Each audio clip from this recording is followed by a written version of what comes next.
ان الذین کفروا، بے شک وہ لوگ جنہوں نے کفر اختیار کیا، سواء علیہم، ان کے لیے تو برابر ہے، انذرتہم، کہ آپ صلی اللہ علیہ وآلہ وسلم ان کو آخرت کا ڈر سنائیں، ام لم تنذرہم لا یؤمنون، یا آپ صلی اللہ علیہ وآلہ وسلم انہیں آخرت کا ڈر نہ سنائیں، ان کے لیے برابر ہے، لا یؤمنون، وہ ایمان نہیں لے کر آئیں گے۔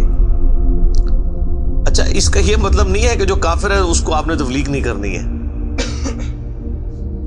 تو یہ کتاب ہدایت پوری انسانیت کے لیے، ھدی للناس وبینات من الہدی والفرقان، اس میں امپلائڈ ہے ان الذین کفروا، بے شک وہ لوگ جنہوں نے کفر اختیار کیا ہے، جان بوجھ کے آنکھیں بند کی ہوئی ہیں، جس کو ڈاکٹر اسرار صاحب رحمہ اللہ تعالیٰ بڑی پیاری بات کرتے تھے کہ جو شخص سویا ہوا ہے اس کو تو آپ جگا سکتے ہیں، اور جو آنکھیں بند کر کے لیٹا ہوا ہے اس کو کوئی نہیں اٹھا سکتا، کیونکہ وہ پہلے ہی جاگ رہا ہے، جاگنا چاہتا نہیں ہے۔ تو ایسا شخص جس کے اوپر حق اور باطل واضح ہو چکا ہو، اس کے باوجود وہ جان بوجھ کے کفر کی روش اختیار کرے، اس کے لیے قرآن میں کوئی ہدایت نہیں ہے۔ یہ بڑا خطرناک معاملہ ہے۔ تو اس سے مراد وہ کافر ہے کہ جو حق جاننے کے باوجود جان بوجھ کے اپنی قبیلے کی حمایت کے اندر، اپنی نسلی تعصب کے اندر، یا جیلسی فیکٹر کی وجہ سے، جس طرح یہودی تھے، نبی صلی اللہ علیہ وآلہ وسلم کو ماننے سے انکار کر دیا، وہ سب کے سب اس کیٹیگری میں فال کرتے ہیں۔ ان کے لیے اب آپ ان کو تبلیغ کریں نہ کریں، ان کے لیے برابر ہے، وہ ایمان نہیں لے کر آئیں گے۔ ختم اللہ علی قلوبہم، اللہ نے ان کے دلوں پر مہر لگا دی ہے، سیل کر دیا، یعنی سیل ہو گئی، اب کوئی چیز اس کے اندر داخل نہیں ہو سکتی۔ وعلی سمعہم، اور ان کے کانوں پر بھی، وعلی ابصارہم، اور ان کی آنکھوں پر بھی، غشاوۃ، پردہ پڑ چکا ہے، ولہم عذاب عظیم، اور ان کے لیے بہت بڑا عذاب تیار کر رکھا ہے اللہ نے۔ وَلِعَوْذُ بِاللَّهِ تَعَالَى اللہم اجرنا من النار، اللہم اجرنا من النار، اللہم اجرنا من النار۔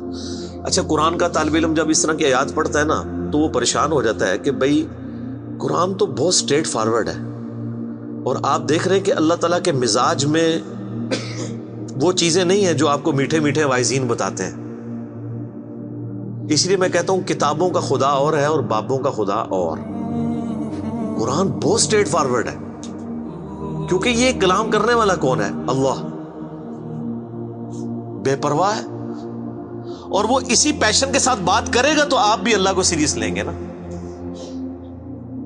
اور اگر آپ کو یہ کہانی کرائی جائے گی، خیر ہے، جیسے ایک نانی ماں ہوتی ہیں، ایک دادی ماں ہوتی ہے، تو اللہ تعالیٰ تو نانی اور دادی سے بھی بڑھ کے رحم کرنے والا ہے۔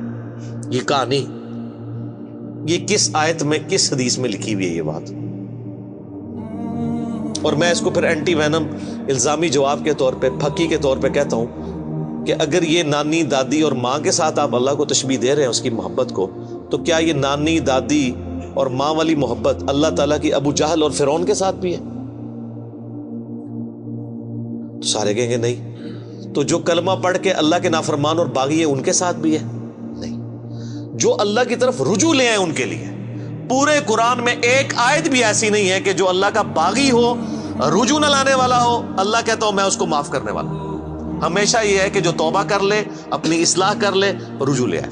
یہ درجنوں آیات ہیں، وہ وقت کے ساتھ آئیں گی، ورنہ تو میں اسی آیت کے اوپر ہی پورا یہ لیکچر ختم کر دوں گا، پھر آپ کا وہ یہ مصحف تو پچھلا تو 9 سال میں ختم ہوا ہے، یہ 18 سال میں بھی ختم نہیں ہونا۔ لیکن جنرل میں بات ضرور کروں گا تاکہ آپ کو ایک کنسیپٹ کلیئر ہو کہ جو باتیں بتائی گئی ہیں بالکل نان سینس باتیں ہیں، اس طرح کا کوئی کنسیپٹ نہیں ہے اسلام کے اندر۔ ایک میرا یوٹیوب پہ کلپ بھی ہے، اللہ کی رحمت سے دھوکا، وہ آپ کلپ دیکھیں، میں نے اس میں کراس ریفرنس کے طور پہ کئی آیات پیش کی ہیں کہ یہ آپ کو بالکل کہانی کرائی گئی ہے۔ اللہ تعالیٰ اپنے معاملات میں بہت سخت ہے۔ اچھا، اس کی وجہ سے بعض لوگوں کے دماغ میں یہ بھی آ جاتا ہے کہ یار اللہ تعالیٰ دیکھو مور لگا دیتا ہے، نعوذ باللہ، اللہ تعالیٰ کی اپروچ بڑی کوئی فنیٹک والی ہے، نعوذ باللہ۔ ایسا نہیں ہے، یہ ان لوگوں کے لیے جو جان بوجھ کے حق سے اناد کرتے ہیں، تو پھر اللہ تعالیٰ کے غضب کا کوڑا ان پہ پڑتا ہے کہ یار ان کو بات سمجھ بھی آ گئی تھی، اس کے باوجود انہوں نے یہ کیا ہے، اب میں ان کو نہیں چھوڑوں گا، اب ان کے اندر ہدایت داخل بھی نہیں ہو سکے گی. یہ بہت، یعنی اس کو کہتے ہیں پوائنٹ آف نو ریٹرن. اب اس پہ اللہ تعالیٰ کو کوئی پوچھ نہیں سکتا، اس کو اللہ نے بین کیا ہے. لا يسأل عما يفعل وهم يسألون. اللہ کو کوئی نہیں پوچھ سکتا اس نے کوئی کام کیوں کیا. اللہ ہر ایک کو پوچھ سکتا ہے. یہ اللہ کو گلا نہیں کیا جا سکتا. رب ہے، مالک ہے، اس نے اپنے لیے رول طے کیا کہ بھئی جب پوائنٹ آف نو ریٹرن پہ کوئی بندہ پہنچے گا، سچائی قبول کرنے کے باوجود وہ حق سے اناد کرے گا، اس کو نظر آ جائے گی سچائی ہے، پھر بھی وہ اناد کر دے گا، پھر میں موت لگا دوں گا. آؤ پھر وقت کا پیغمبر بھی اس کو ہدایت نہیں دے سکتا. انک لا تہدی من احببت ولکن اللہ یہدی من یشاء. اے نبی، جس سے تم محبت کرتے ہو تم بھی اسے ہدایت نہیں دے سکتے. اللہ جسے چاہتا ہے ہدایت دیتا ہے. ہدایت کس کو دیتا ہے؟ والذین جاہدوا فینا لنہدینہم سبلنا. جو لوگ ہماری راہ میں کوشش کریں گے ان کے لیے ہم اپنی راہیں کھولیں گے. اس کائنات کی سب سے ایلیٹ چیز ایمان ہے، جس کے اوپر ہمیشہ کی کامیابیوں اور ناکامیوں کا فیصلہ ہونے والا ہے. تو آپ کیا سمجھتے ہیں کہ آپ کو یہ راہ چلتے فٹ پاتھ پہ گری پڑی مل جائے گی؟ اس کے لیے کوئی ایفرٹ پٹ نہیں کرنی پڑے گی. اور دنیا میں جس چیز کی منفعت چند سالوں کے لیے ہو وہ بھی اتنی ایفرٹ پٹ کرنے کے بعد ملتی ہے. اور جس سے ہمیشہ کی کامیابیاں آپ کا مقدر ہونے والی ہیں، آپ سمجھتے ہیں کہ وہ آپ کو چنگے جی لگ جائے گی، مفت میں ہی مل جائے گی؟ نہیں، ناٹ ایٹ آل.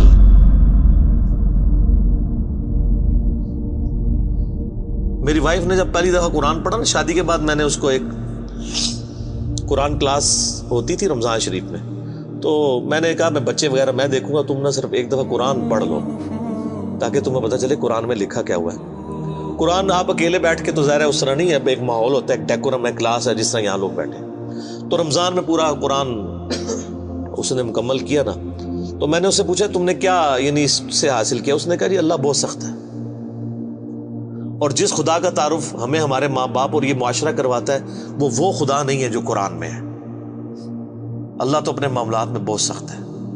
یہ کتاب انذار ہے، تبشیر اور بشارت ان کے لیے جو بات مانتے ہیں. جو نہیں مانتے ہیں ان کے لیے عذاب کا کوڑا ہے یہ کتاب. کیونکہ اللہ ہے نا، یہ کائنات اس نے اس لیے بنائی ہے کہ آپ جانوروں کی طرح کھائیں پیئیں، اولاد پیدا کریں اور مر جائیں. انسان کو اس نے اپنے لیے پیدا کیا ہے. پوری کائنات انسان کے لیے اور انسان کو اپنے لیے. وما خلقت الجن والانس الا لیعبدون. اچھا یہ جو بات ہے نا، ختم اللہ علی قلوبہم وعلی سمعہم وعلی ابصارہم، مہر لگا دی ان کے دلوں پر، کانوں پر، آنکھوں پر، پردہ ڈال دیا، اب عذاب ہی ان کو آئے گا. یہ آپ نے اگر بات سمجھنی ہے نا تو آپ پارہ نمبر 7 کے آخری صفحے پہ آ جائیں. سورۃ الانعام میں آیت نمبر ہے 110، 7ویں پارے کی آخری آیت. آپ کے یہ بلو والے قرآن میں 142 نمبر پیج کی آخری آیت 110 نمبر. وَنُقَلِّبُ أَفْئِدَتَهُمْ وَأَبْصَارُهُمْ. ہم پھیر دیتے ہیں ان کے دلوں کو اور ان کی آنکھوں کو، عقل اور ان کی آنکھوں کو، کہ وہ حق بات قبول نہ کریں. حق سے اللہ فرماتا ہے کہ میں ان کو حق سے اندھا کر دیتا ہوں. کما لم یؤمنوا به اول مرہ، جس طرح کہ انہوں نے بھی تو پہلی دفعہ جب ان کے اوپر حق کھلا تھا انہوں نے ایمان لانے سے روح گردانی کی تھی نا، اب یہ چاہیں گے بھی نہ تو میں ان کو اسلام کی طرف نہیں آنے دوں. وَنَذَرُهُمْ فِي طُغْيَانِهِمْ يَعْمَهُونَ، اور میں ان کو چھوڑ دوں گا اپنی سرکشی میں بھٹکتے پھریں. وَلَوْ أَنَّنَا نَزَّلْنَا إِلَيْهِمُ الْمَلَائِكَةَ، اور اب اگر فرشتے بھی ان کے سامنے نازل ہوں، وَكَلَّمَهُمُ الْمَوْتَى، اور مردے قبروں سے نکل کے ان کے ساتھ بات کرنا شروع کر دیں. وَحَشَرْنَا عَلَيْهِمْ كُلَّ شَيْءٍ قُبُولًا، اور ہر چیز جن کا ان سے وعدہ کیا تھا ان کی آنکھوں کے سامنے آ جائے، قیامت بھی، عذاب بھی، سب کچھ بھی. مَا كَانُوا لِيُؤْمِنُوا، پھر بھی ایمان نہیں لے کے. یہ ہے سر کتابوں کا خدا. یہ نانی اماں، دادی اماں اور ماما نہیں ہے، یہ اللہ ہے. کتنی سختی ہے کہ فرشتے بھی. اب مجھے بتائیں کسی سے مردہ نکل کے قبر سے کہے کہ میری تو پھینٹی لگ گئی ہے، آپ کو تو پوری زندگی نیند نہیں آنی ہے، لیکن اللہ فرما رہا ہے پھر بھی ایمان نہیں لے کے آئیں گے. کر لو جو کر، یہ اللہ کہہ رہا ہے. آمین.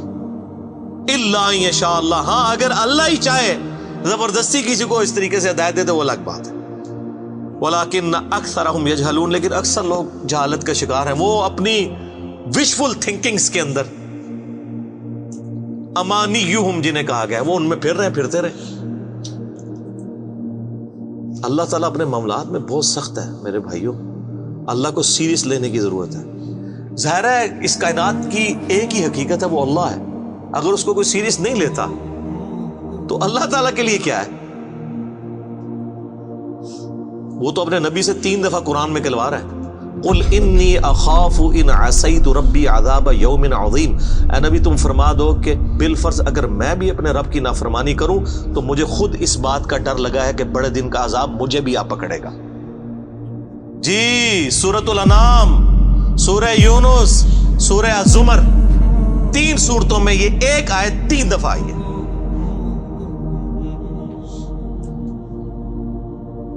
آپ مجھے بتائیں، جو آپ کو کہتے ہیں جناب ہم بخشوا لیں گے، ہم اپنے مریدوں کو لے جائیں گے، اور تو انہوں کھنگن نہیں دینا کسی نے ہوتے، تو یہ اس لیے کہ نہ انہوں نے خود قرآن پڑھا ہوا ہے اور نہ آپ کو پڑھنے دیں گے، ورنہ آپ کا دماغ کھل جائے۔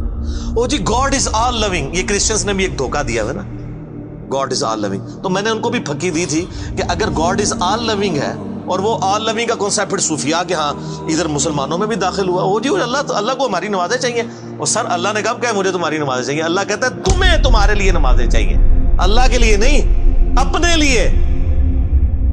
گاڈ از آل لونگ، او آل لونگ اس کے لیے ہے جو اس کا بندہ بن جائے گا، باغی کے لیے نہیں۔ تو پھر میں نے ان کو دنیاوی طور پہ ایک الزامی جواب، اینٹی وینم پھکی دی ہے کہ بتاؤ تمہارے دشمن کی بھی بیوی ہو اگر کوئی اور اس کے چھوٹے چھوٹے 4 بچے ہوں، کیا تم اپنے دشمن کے لیے خواہش رکھو گے کہ اس کی بیوی چھوٹے چھوٹے 4 بچے چھوڑ کے مر جائے اور اس کے بچے سوتیلی ماں کے ہاتھوں پٹتے رہے، ان کے مینٹل ماڈلز تک بدل جائیں؟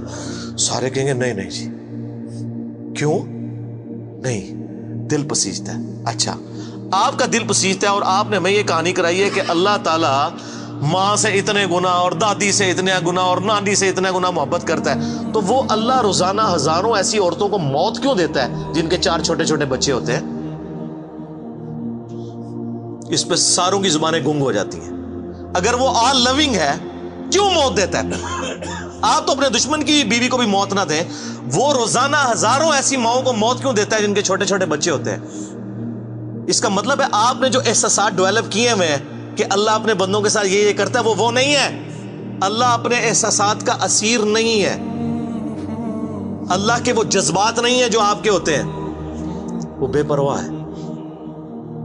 ہاں جو اس کا ہو جائے نا اس کے لیے معاملہ الگ ہے۔ وہ صحیح بخاری میں حدیث ہے کہ جس نے میرے ولی کے ساتھ دشمنی کی میرا اعلان جنگ ہے اس کے خلاف،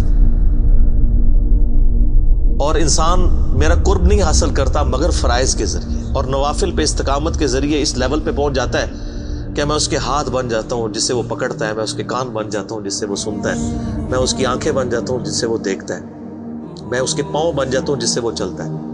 اچھا ادھر ہی حدیث روک دیتے ہیں صوفیاء اور وہ کہتے ہیں نہیں وہ خود ہی خدا بن گیا، ایتھوں ہاتھ پائے گا انجو ہو جائے گا۔ وہ آگے پڑھو کیا لکھا ہوا ہے، وہ جب اپنے دشمن کے اگینسٹ مجھ سے پناہ طلب کرتا ہے میں اسے پناہ عطا کرتا ہوں۔